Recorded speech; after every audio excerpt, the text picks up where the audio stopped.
Jake Morrison stood in the center of the great chamber, his hands steady, despite the sounds of alien laughter filling the air around him.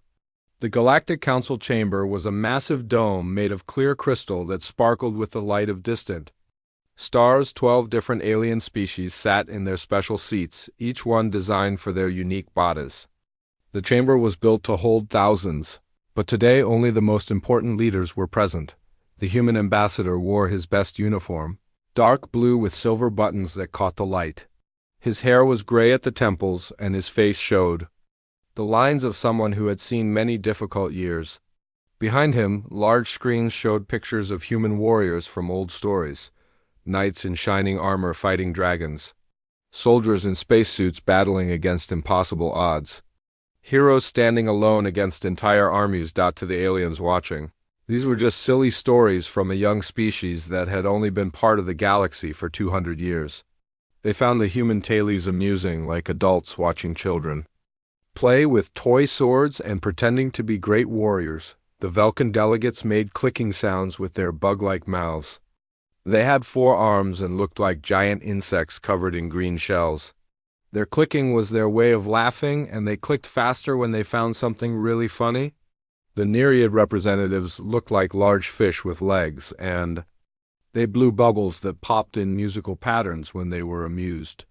Chancellor Vex was the oldest member of the council. He belonged to the Zephyrian race, and his body was made up of long, snake-like tentacles that moved like underwater plants. His tentacles waved back and forth as he spoke, and Jake could see the amusement in his large, dark eyes.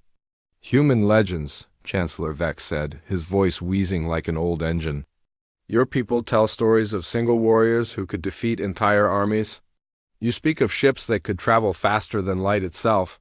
You claim your soldiers could fight for days without sleep or rest." He paused, and his tentacles curled in what Jake knew was the Zephyrian version of a smile. "Surely, Ambassador Morrison, even your own people do not believe such impossible tales." Jake kept his face blank, showing no emotion. He had been preparing for this moment for months. The images behind him continued to change, showing more scenes from human mythology and history. Ancient Greek warriors holding mountain passes against thousands of enemies. Viking berserkers who seemed to feel no pain in battle. Modern soldiers who had performed acts of heroism that seemed to break the laws of physics.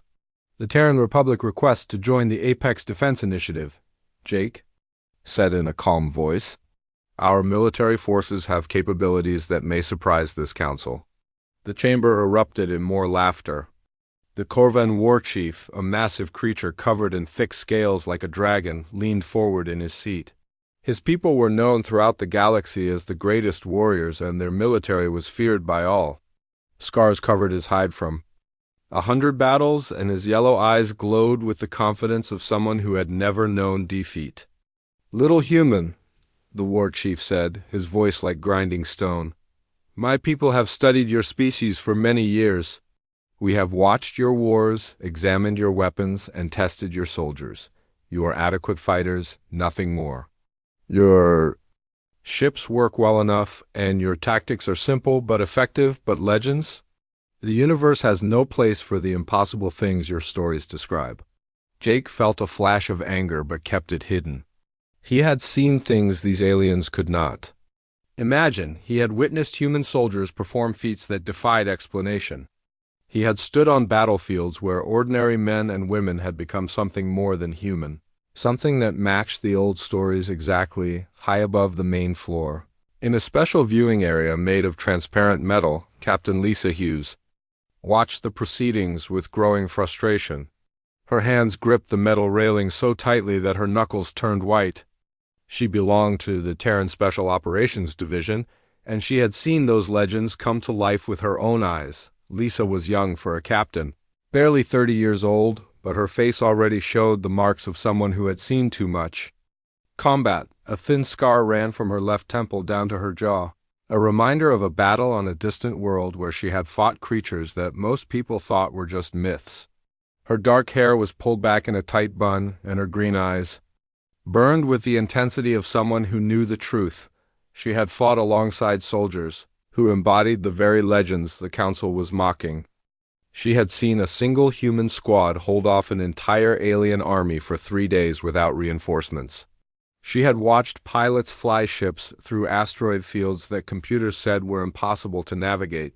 She had been part of missions where human soldiers had achieved victories that the alien military experts said could never happen. The vote began immediately.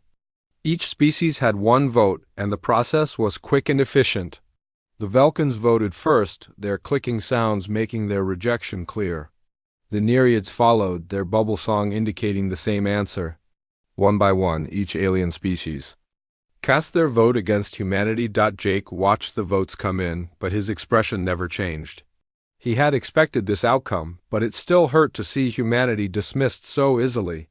The final tally was exactly what he had feared: 12 votes against, 0 votes in favor. It was unanimous. The Terran Republic's request for inclusion in the Apex Defense Initiative has been denied, Chancellor Vex announced formally. Humanity will remain a junior member of the Galactic Council, with limited military responsibilities and no access to advanced defense protocols. The chamber began to empty as the alien delegates prepared to leave. They chatted among themselves in their various languages, still amused by the human presentation. To them the matter was settled. Humanity would continue to be seen as a minor species with delusions of grandeur. As the last of the aliens left, Jake looked up at the observation deck. Through the transparent metal he could see Lisa Hughes still standing there, her face a mask of controlled anger.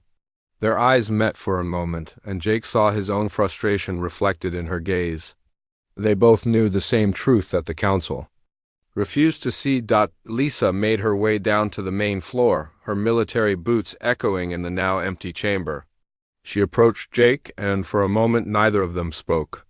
The weight of the rejection hung in the air between them. They have no idea what's coming, Lisa said quietly. The intelligence reports from the Outer Rim are getting worse every day. Something is moving in the dark spaces between stars, something that makes the old threats look like children's games. Jake nodded grimly. He had seen the same reports. Strange signals from dead systems. Ships that disappeared without sending distress calls. Entire colonies that went silent overnight. The galaxy was about to face something terrible, and the aliens had just refused help from the one species that might be able to stop it. How long do we have? Jake asked. Lisa checked her communication device. According to our deep space monitors, maybe a few weeks. Maybe less. Jake looked at the empty seats where the alien delegates had been sitting just minutes before. Soon, those same beings would be begging for help from the species they had just dismissed. They would learn that human legends were not just stories, told around fires or written in old books. They laughed at our legends, Jake said softly. But they're about to discover that legends have a way of becoming real when people need them most. Lisa smiled for the first time that day, but it was not a happy smile. It was the smile of someone who knew that the galaxy was about to learn a very painful lesson about underestimating humanity. The stars outside the crystal dome continued to shine, unaware that somewhere in the darkness an ancient enemy was stirring. Soon, the beings who had mocked human legends would see those legends come to life in ways they could never have imagined. 3 weeks after the council meeting, the first warning signals came from the edge of known space. Deep space monitoring stations picked up strange readings from systems that had been quiet for centuries. The signals were unlike anything in the galactic database, and they carried a feeling of wrongness that made even the most experienced operators uncomfortable. Admiral Patricia Kane stood in the command center of Outpost 7, staring at the main display screen with growing concern. The orbital station hung in space above the planet Kepler 442b, a world that housed 2 million colonists from various species. The display showed a tactical map of the surrounding star systems, and red warning lights were appearing faster than her staff could process them. Patricia was a veteran of many conflicts, with silver hair and sharp blue eyes that missed nothing. She had commanded fleets in the Corvan border wars and had earned the respect of alien commanders who rarely acknowledged human leadership. But the readings she was seeing now were beyond anything in her experience. Admiral, we have confirmation. From the Theta 7 system, reported Lieutenant Commander Alex Torres, his voice tight with barely controlled fear. The colony on Theta 7 Prime has gone completely silent. No radio signals, no emergency beacons, nothing. Patricia nodded. Grimly, Theta 7 was the fourth system to go dark in the past week. Each time, the pattern was the same. Normal communications one day, then complete silence the next. Scout ships sent to investigate had also vanished without sending any reports back. What about the Galactic Defense Fleet? Patricia asked. Are they moving to investigate? Alex checked his console and shook his head. The Corvan war chief has pulled his forces back to defend the core worlds. The Zephyrian Federation is doing the same. Everyone is waiting to see what happens next. The answer came sooner than anyone expected. The main display suddenly lit up with new contacts, dozens of them appearing at the edge of the system. The shapes that emerged from dark space were unlike any ships in the galactic database. They looked organic, like massive tumors or cancerous, growths that had somehow learned to fly between the stars. Contact bearing 270 Mark 15, called out sensor operator Jenny Walsh, her voice rising with alarm. Multiple contacts, count is now 57 and climbing. They're big, Admiral. Each one is the size of a battleship, but they're not showing any known configuration. Patricia moved to the main tactical display, her mind racing through possibilities. The ships were moving in a pattern that suggested intelligence, but their design was completely alien. They pulsed with a dark energy that seemed to absorb light rather than reflect it, making them appear as holes in space itself. Send a communication. On all standard frequencies, Patricia ordered. Standard first contact protocols? The communications officer worked at his station for several minutes before shaking his head. No response, Admiral. They're not acknowledging any of our signals. The alien fleet continued to move toward the inner system, their formation spreading out to surround the planet. As they drew closer, the sensors picked up more details that made Patricia's blood run cold. The ships were not just organic in appearance. They were actually alive. Energy readings showed biological processes at work, and the hulls seemed to breathe like living creatures. Admiral, Alex said quietly, we're receiving an emergency transmission from the surface. It's from the colonial governor. The main screen switched to show Governor Robert Hayes, a middle-aged man with kind eyes who had led the colony for 15 years. His face was pale, and behind him, Patricia could see people running in panic through the corridors of the government building. Admiral Kane, we need immediate evacuation, Governor Hayes said, his voice shaking. Our long-range sensors are detecting something approaching from the alien fleet. It's not ships, Admiral. It's some kind of biological weapon, and it's heading straight for our major population centers. Patricia felt a chill run down her spine. Governor, we're beginning evacuation procedures now. How much time do we have? According to our readings, maybe 6 hours before they reach the surface, Hayes replied. Admiral, there's something else. We're picking up signals from other worlds that have gone silent. They're all sending the same message over and over. They consume everything. They leave nothing behind. The transmission ended abruptly, leaving the command center in stunned silence. Patricia looked at her staff, seeing her own fear reflected in their faces. Whatever was coming, it was beyond anything they had prepared for. Begin emergency evacuation protocols, Patricia ordered.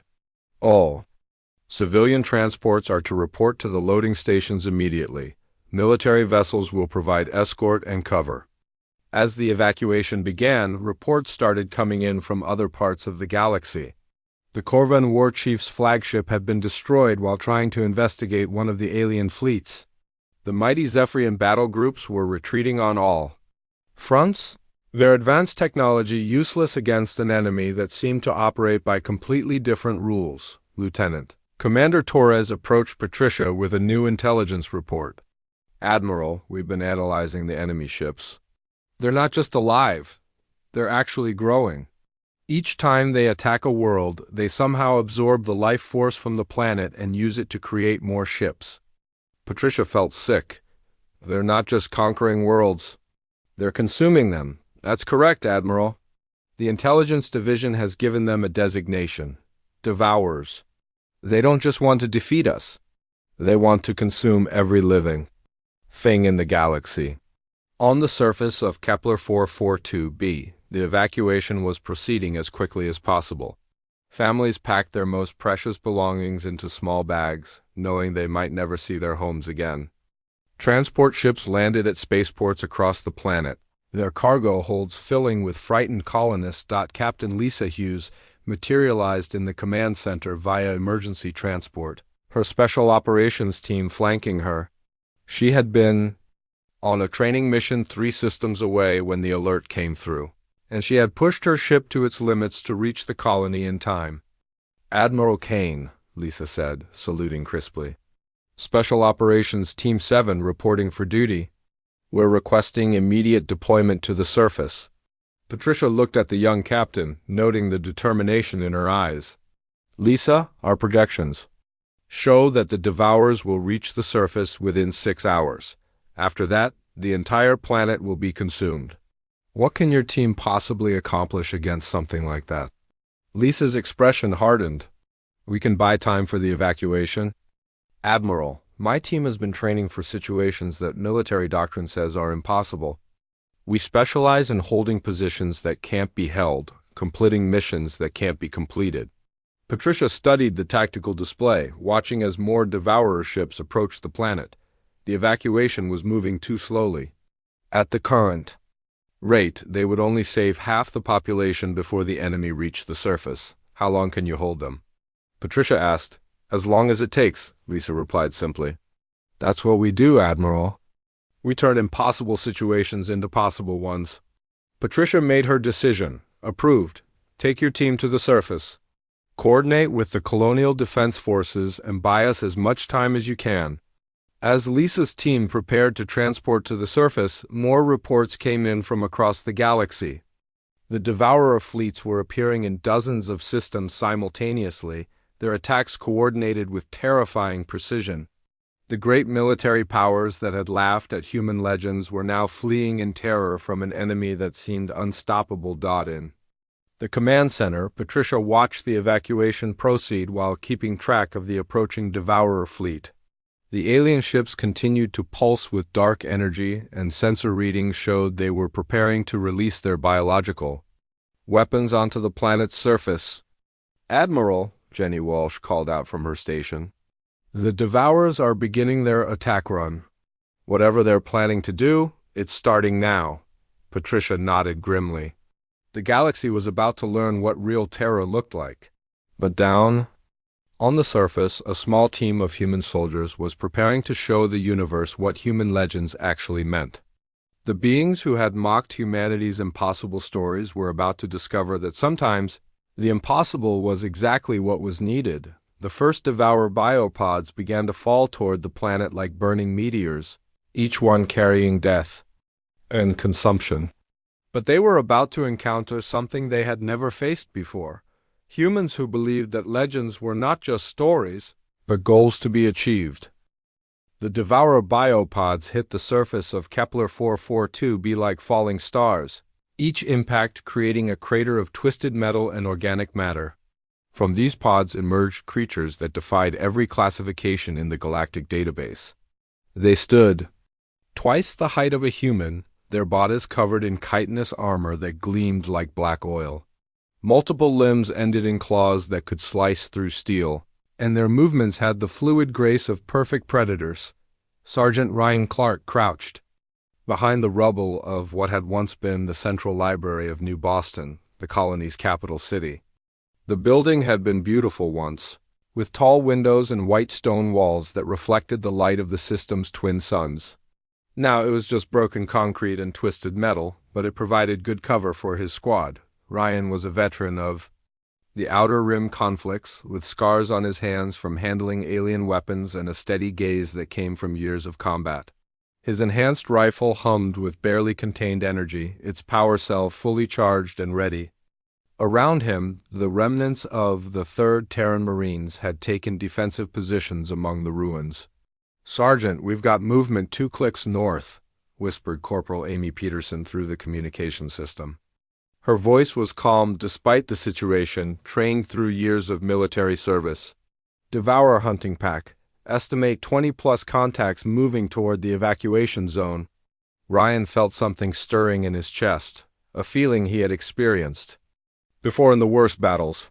It was like a fire starting in his heart, spreading through his body and making everything seem sharper and clearer. The old soldiers called it battle rage, but Ryan knew it was something more than that.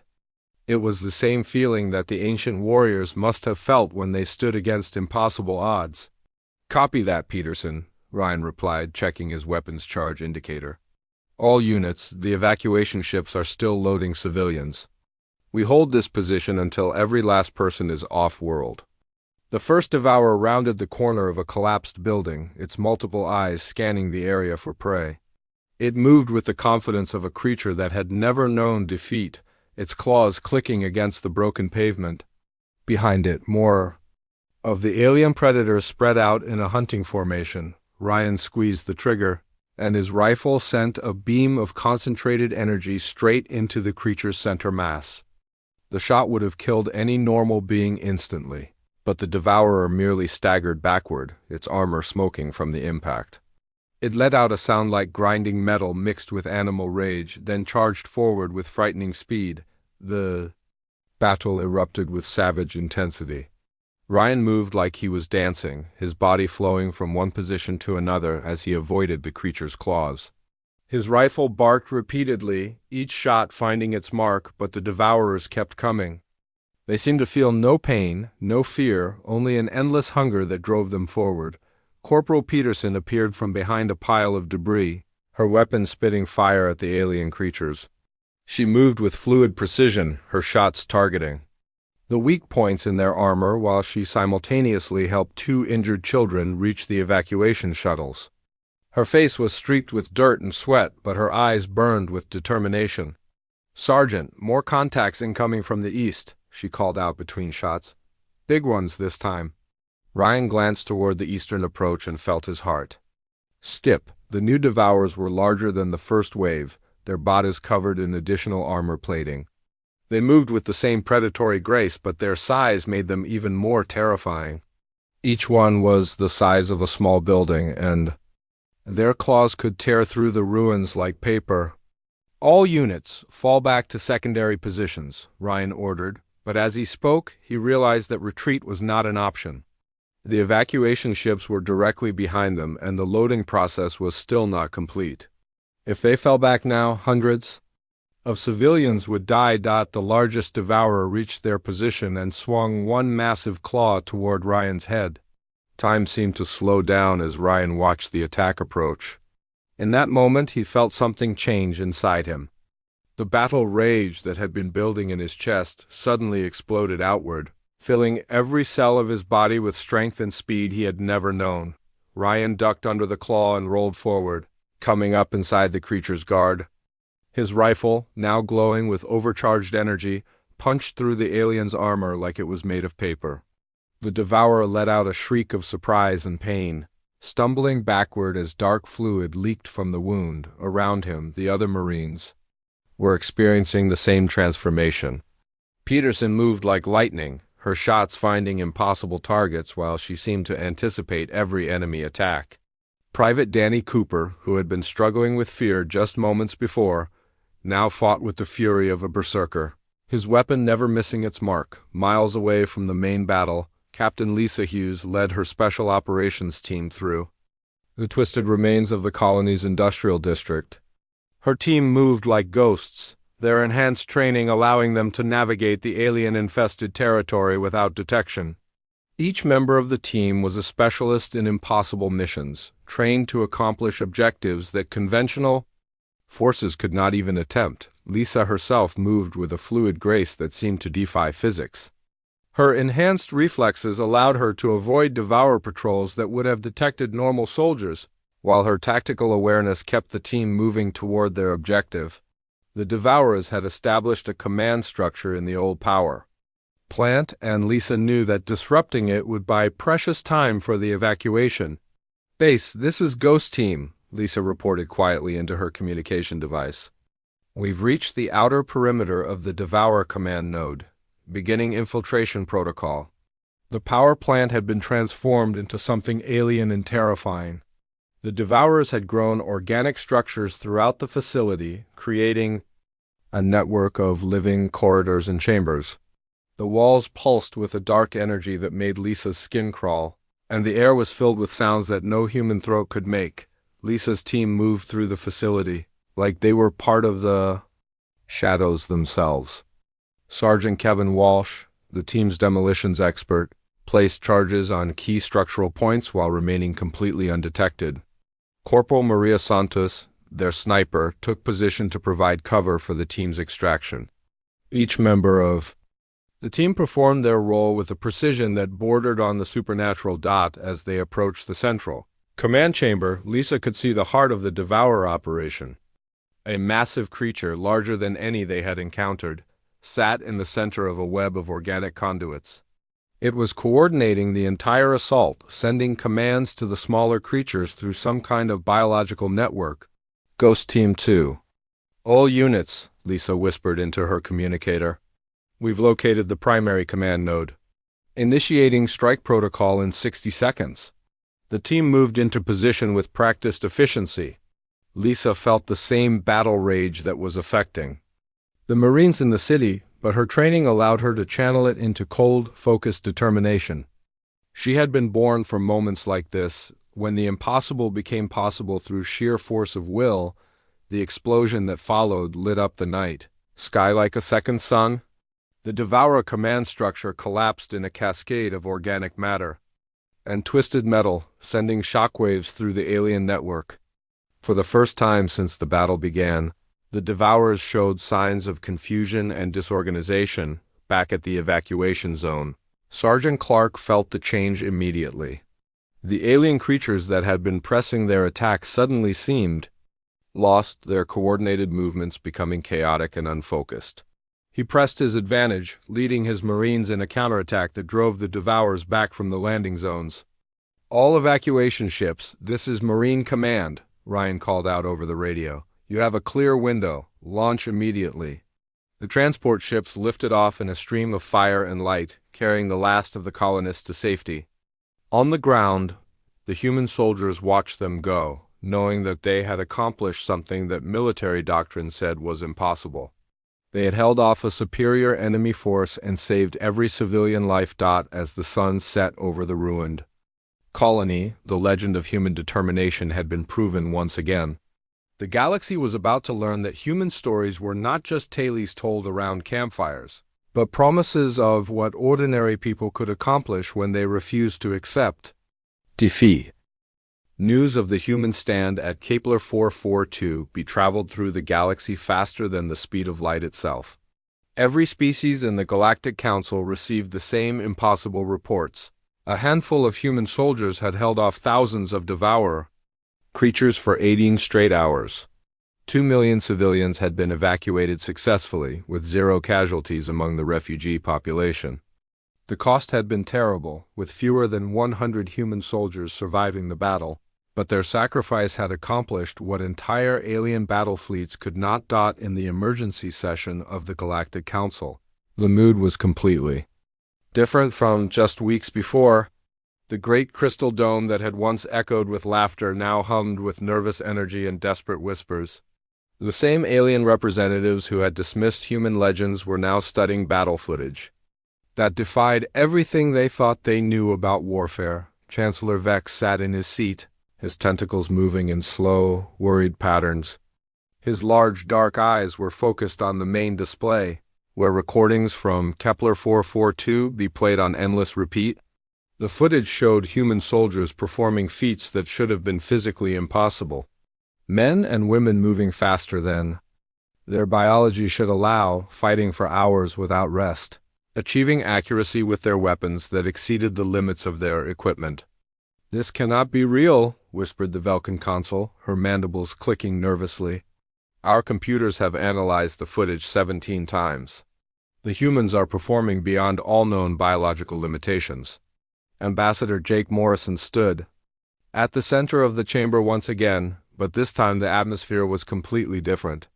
The aliens listened to his every word with respectful attention, their earlier arrogance replaced by growing fear and desperate hope.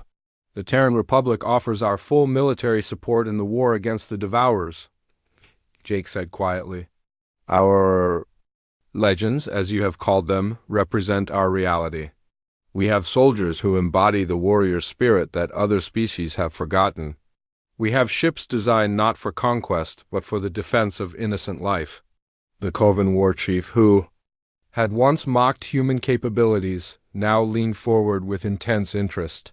His people had lost 3 entire battle fleets to the Devourers, including his own flagship. The mighty Corvan military, feared throughout the galaxy for generations, had been reduced to scattered survivors hiding in fortified positions. Ambassador Morrison, the war chief said, his voice filled with respect he had never shown before. Our analysis of the battle shows your soldiers fighting in ways our computers say are impossible. How do humans achieve such results? Jake smiled grimly. Because when we tell stories of impossible heroes, we are not creating fiction. We are setting goals for ourselves to achieve. In the strategic planning room attached to the main chamber, Admiral Patricia Kane worked alongside commanders from 12 different species. The massive holographic display showed the current state of the war, and the situation was desperate. The Devourer fleets had grown larger with each victory, their bioships now numbering in the thousands. They had consumed 17 major worlds and were moving toward the core systems of galactic civilization. The alien commanders looked exhausted and defeated. The Zephyrian admiral floated in his mobility tank, his tentacles barely moving. The Nereid fleet commander scales had lost their usual bright coloring, showing the stress that her species experienced during times of extreme danger. The representatives from smaller species sat quietly, knowing that their homeworlds would be among the first to fall if the Devourer advance continued. We need to completely change how we approach this war, Patricia explained to the assembled commanders. The Devourers grow stronger by consuming the life force of defeated enemies. Traditional military tactics actually help them by providing more energy for their fleet expansion. The alien commanders looked confused until Captain Lisa Hughes entered the briefing room. She moved with the same quiet confidence that had allowed her team to destroy the Devourer command structure, and her presence seemed to fill the room with new energy. The alien commanders had all seen the footage of her mission, and they understood that they were in the presence of something special. We need to show the Devourers something they cannot adapt to, Lisa said simply. Something that grows stronger when faced with adversity instead of weaker. Admiral Patricia gestured to the tactical display, which now showed detailed analysis of human combat performance. Our species has a unique psychological characteristic. When we face impossible odds, instead of breaking down, many of our people actually exceed their normal capabilities. We call it rising to the occasion. The Velkan military advisor studied the data with her compound eyes. These readings show human soldiers performing at levels that should require cybernetic enhancement. Yet your people achieve this through biological processes alone, Lisa nodded. Human legends are not just stories about the past. They are blueprints for what we can become when the situation demands it. Every human child grows up hearing tales of ordinary people who accomplished extraordinary things. We do not see these as impossible fantasies. We see them as challenges to meet. In the outer systems, the war continued to rage. The Devourer fleets moved from world to world like a plague, consuming everything in their path. But now, human forces were beginning to arrive at the battle zones, and the reports coming back were changing everything the galaxy thought it knew about warfare on Rigel 7. A single human cruiser had held off an entire Devourer battle group for 6 hours, allowing the planet's population to evacuate. The ship's crew had pushed their vessel beyond all design specifications, achieving speeds and maneuverability that should have torn the ship apart. Instead, the human engineers had somehow made their systems work better under extreme stress. In the Vega system, a human infantry battalion had landed on a world already partially consumed by the Devourers. Military analysts had predicted the human force would last maybe 2 hours against the established enemy presence. Instead, They had not only survived, but had actually begun pushing the Devourers back, reclaiming territory that had been lost. For weeks, the reports kept coming in, each one more impossible than the last. Human pilots flying damaged ships through combat maneuvers that should have been impossible. Human soldiers fighting for days without rest or resupply. Human commanders making tactical decisions that turned certain defeat into unlikely victory. Commander Ben Torres, the son of the fallen Alex Torres, studied the strategic reports from his position on the bridge of the UES Defiant. The ship was humanity's newest vessel, designed specifically to embody the principles that made human legends possible. Its hull was made from adaptive materials that grew stronger under stress. Its weapon systems were powered by the determination of the crew rather than just conventional energy sources. "Sir, we're receiving reports from the Centauri engagement," reported his communications officer. "The human task force has successfully defended all 3 inhabited worlds in the system. Enemy losses are estimated at 70% of their attacking force." Ben nodded, feeling a mixture of pride and sadness. Each victory came at a terrible cost, but the human forces were proving that legends could become reality when people were willing to pay the price. Back in the council chamber, the debate continued about humanity's role in the galactic defense. The evidence was overwhelming, but many of the alien species still struggled to accept what they were seeing. "The battle footage must be altered somehow," insisted the Nereid representative. "No species can achieve such results through willpower alone." Jake Morrison stepped forward, his voice carrying the weight of absolute certainty. "Representatives of the Galactic Council, humanity offers you a choice. You can continue to believe that our legends are impossible stories, or you can accept our help in defending the galaxy against an enemy that feeds on conventional defeat." The chamber fell silent as the aliens considered their options. Outside the crystal dome, the stars continued to shine, but everyone knew that somewhere in that darkness, the Devourers were preparing for their next assault.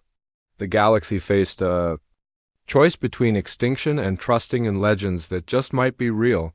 Chancellor Vex spoke for all of them when he finally answered. "Ambassador Morrison, the Galactic Council formally requests that humanity take leadership of our combined defense efforts. We need to learn how to turn our own stories into reality." The vote was unanimous, but this time it was 12 votes in favor of humanity. The species that had been dismissed as storytellers were now being asked to save the galaxy itself. The final battle began in the Sol system, with Earth itself serving as the last line of defense for all galactic civilization. The Devourer fleet had grown into a massive swarm that blotted out the stars, their bioships stretching across space like a cancer that had learned to fly. Intelligence reports estimated over 3,000 enemy vessels, each one larger and more deadly than the last. Commander Ben Torres stood on the bridge of the UES Defiant, watching as the human fleet formed up around Earth's orbital defenses. The ship hummed with energy that seemed to come from more than just its power cores. Every system on board responded to the crew's determination, the vessel itself becoming a living extension of human will and courage. The Defiant was unlike any ship ever built. Its hull was made from adaptive materials that grew stronger under stress rather than weaker. The weapon systems drew power not just from energy cells, but from the fighting spirit of the crew members operating them. It was a vessel designed to embody every impossible story humans had ever told about their ships and their heroes. "All ships, this is Fleet Command." Ben's voice echoed across the communication channels to every human vessel in the system. "Today we show the galaxy what human legends truly mean. We do not fight for conquest or glory. We fight because someone has to stand against the darkness, and we choose to be those who will not step aside." The human fleet was vastly outnumbered. 300 ships against 3,000 seemed like impossible odds, but the human crews had trained their entire lives for moments exactly like this. Every pilot, every gunner, every engineer understood that they were not just defending Earth, but proving that legends could become reality. When people believed strongly enough, Captain Lisa Hughes, now promoted to Admiral after her heroic actions, at Kepler 442b, commanded the Special Operations Fleet from her flagship, the U.S. Valiant. Her ships were smaller and faster than the main battle vessels, designed for the kind of impossible missions that only humans seemed capable of attempting. "Ghost Fleet to all units," Lisa broadcast to her squadron. "We are going straight into the heart of their formation. Our target is the Devourer command structure. Follow my lead and remember that today we become the legends our children will tell stories about." The battle erupted across Earth's orbital space with an intensity that made previous conflicts look like training exercises. The Devourer bioships attacked in coordinated waves, their organic weapons spitting streams of energy that could melt through normal ship armor like it was paper. But the human vessels were far from normal. The U.S. Defiant led the charge, its adaptive hull shimmering as it absorbed enemy fire and converted the energy into additional power for its own weapons. Ben Torres felt the ship respond to his commands like it was reading his thoughts, the vessel performing maneuvers that should have been impossible for something its size. "Direct hit on the port bow," reported his tactical officer. "Hull integrity holding at 100%. The adaptive armor is actually getting stronger from the impact." Around the Defiant, other human ships were displaying the same impossible characteristics. The U.S. Thunder, commanded by Captain Sarah Blake, took a direct hit from a weapon that had destroyed Corvan battleships with single shots. Instead of exploding, the Thunder's hull absorbed the energy and used it to supercharge its own weapon. Systems. On the surface of Earth, billions of people watched the battle unfold through their communication networks. In cities around the world, humans gathered in public spaces to witness what might be their species' final stand. But instead of despair, the crowds showed the same determination that burned in the hearts of their defenders in space. "They will not pass," whispered an old woman in London, her words echoed by millions of others around the globe. The phrase became a chant that spread through every human settlement, a declaration that some things were worth fighting for regardless of the odds. Admiral Lisa Hughes led her strike force directly into the center of the Devourer formation, her ships moving like dancers through the enemy fire. The aliens had never encountered anything like the human approach to warfare. Where other species relied on superior technology or overwhelming numbers, humans relied on something much more dangerous: the absolute refusal to accept defeat. "Ghost 1 to Ghost Fleet," Lisa called out as her ship dove through a gap in the Devourer formation. "Target acquired. The command ship is directly ahead. All units, begin your attack runs." The Devourer command vessel was a massive creature that looked more like a living moon than a ship. Its surface was covered with organic weapons and sensor clusters, and it pulsed with the dark energy that coordinated the entire enemy fleet. Destroying it would throw the Devourers into chaos, but reaching it meant flying through the most heavily defended section of their formation. Lisa's flagship, the Valiant, accelerated toward the command ship with its weapons blazing. Enemy fire filled the space around her vessel, but the ship seemed to dance between the energy beams like it was following some invisible choreography. The crew worked with a precision that bordered on telepathy, each person anticipating what their teammates needed before they even asked. "Admiral, we're taking heavy fire," reported her weapons officer. "But our targeting systems are performing beyond specifications. Every shot is finding its mark," Lisa smiled grimly. "That is what happens when you stop believing in limitations. Fire everything we have at that command ship." The Valiant's weapons lanced out with streams of pure energy, each shot guided by the determination of the crew firing them. The Devourer command ship's organic armor, which had withstood the attacks of entire alien fleets, began to crack and burn under the human assault. Back in the main battle, Commander Ben Torres coordinated the human fleet with a tactical awareness that seemed almost supernatural. He could sense the flow of the battle like he was reading the pages of a book, anticipating enemy moves and positioning his forces to counter them before the aliens even began their attacks. "All ships, concentrate. Fire on the enemy formation's weak points," Ben ordered. "Remember, we are not just fighting ships. We are fighting an idea. The idea that some things cannot be overcome. Today we prove that idea wrong." The tide of battle began to shift in ways that defied every computer projection. Human ships, outnumbered 10 to 1, started pushing the Devourer fleet back through sheer force of will and determination. Pilots flew their vessels beyond all design limitations, achieving speeds and maneuverability that should have torn their ships apart. Engineer Katie Murphy worked frantically in the Defiance engine room, pushing the ship's systems far beyond their rated capacity. Instead of failing, the engine seemed to respond to her desperation by producing even more power. The ship's computer systems registered performance levels that exceeded the theoretical maximum by 30%. Bridger. This is engineering, Katie reported, her voice filled with amazement. The fusion reactors are operating at impossible efficiency levels. It is like the ship wants to fight as much as we do. The breakthrough came when Admiral Hughes reached the Devourer command ship. Her weapons, guided by human determination and the legends of impossible heroes, punched through the creature's defenses and struck its vital core. The explosion that followed was visible from Earth's surface, a pillar of light that seemed to reach toward the stars themselves. With their command structure destroyed, the Devourer fleet began to falter. The bioships that had seemed unstoppable just hours before suddenly found themselves vulnerable and confused. The human fleet pressed their advantage, their crews fighting with the fury of legends made real. Commander Torres seized the moment. All ships full assault. Show them what human legends look like when they become reality. The final charge was something that would be remembered for generations. 300 human ships, their crews embodying every impossible story ever told about heroes and warriors, tore through the Devourer formation with unstoppable determination. The aliens who had come to consume humanity found themselves facing something they had never encountered, a species that truly believed the impossible. Was just another word for difficult. As the last Devourer ship fell, the galaxy watched in stunned silence. The species they had dismissed as storytellers had achieved what no military force had managed.